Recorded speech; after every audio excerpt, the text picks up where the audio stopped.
राजकमल जी hero के बहुत प्रसिद्ध कारीगर थे। उनके हाथों में करिश्मा था। उनके तराशे हुए हीरे जो भी देखता हैरान हो जाता।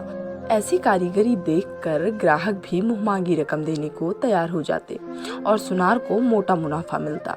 इसी वजह से राजकमल द्वारा तराशे हुए हीरो की मांग हमेशा बाजार में बनी रहती थी। वो सुनारों से हीरा ले आते और अपने घर बैठकर उसको तराश कर सुनार को वापस दे देते। उनका बेटा महेश अभी स्कूल में पढ़ता था, लेकिन जब भी राजकमल हीरो को तराशा करते तो वह उन्हें बहुत ही ध्यान से देखता। उसकी उत्सुकता और हीरो के प्रति लगाव देख वो उसे भी अपने हुनर की बारीकियां समझाने लगे। कभी कभी तो वो उसे एक छोटा सा हीरा दे देते और कहते कि जैसे मैंने समझाया उसी तरह से तुम भी तराश के दिखाओ। और हम महेश बहुत लगन से हीरा तराशता। जैसे जैसे वक्त बीतता गया उनका बेटा महेश भी अच्छा कारीगर बन गया और राजकमल जी बहुत खुश थे।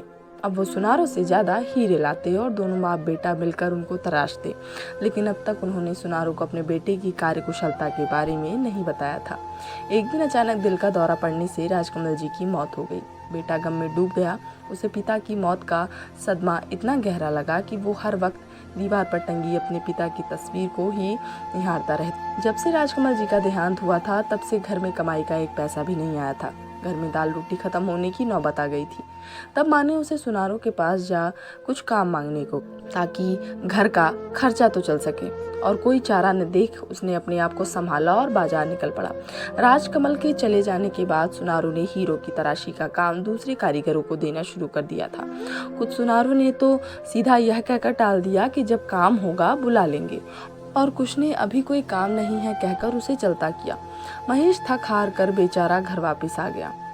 घर के हालात अच्छे ना होने की वजह से उसने कहीं नौकरी करने की भी सोची, लेकिन फिर ये सोच कि उसे तो हीरो के अलावा कुछ आता ही नहीं, वो मायूस हो गया। कुछ दिन ही बीते थे। एक दिन एक आदमी उनके घर आया। उसे मालूम ही नहीं था कि राजकमल का तो देहांत हो गया था। ये सुन उसे बहुत दुख हुआ और वो जब चलने को हुआ तो महेश ने पूछा, क्या कोई काम था?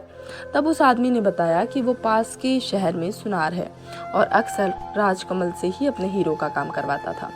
ये सुन महेश ने उससे आग्रह किया कि वो एक हीरे का काम उससे करवा के देखे। महेश ने उसे ये भी बताया कि अपने पिता से पूरी कारीगरी उसने सीखी है। ये बात उस सुनार को ठीक लगी और उसने सिर्फ एक हीरा महेश को दिया और कहा कि इसे तराश कर कल मुझे दुकान पर दे जाना। अपने पिता को प्रणाम कर महेश काम में जुट गया। सारी रात लगा उसने उस हीरे को तराशा और सुबह उस सुनार के पास पहुंचा। उस हीरे को देखते हुए उस सुनार के मुंह से सिर्फ एक ही बात निकली, कौन कहता है राजकमल जी नहीं रहे? राजकमल जी तो मेरे सामने खड़े हैं महेश के रूप में। यह तो अपने पिता की ही परछाई है। ये सुन महेश की आंखों में आंसू आ गए।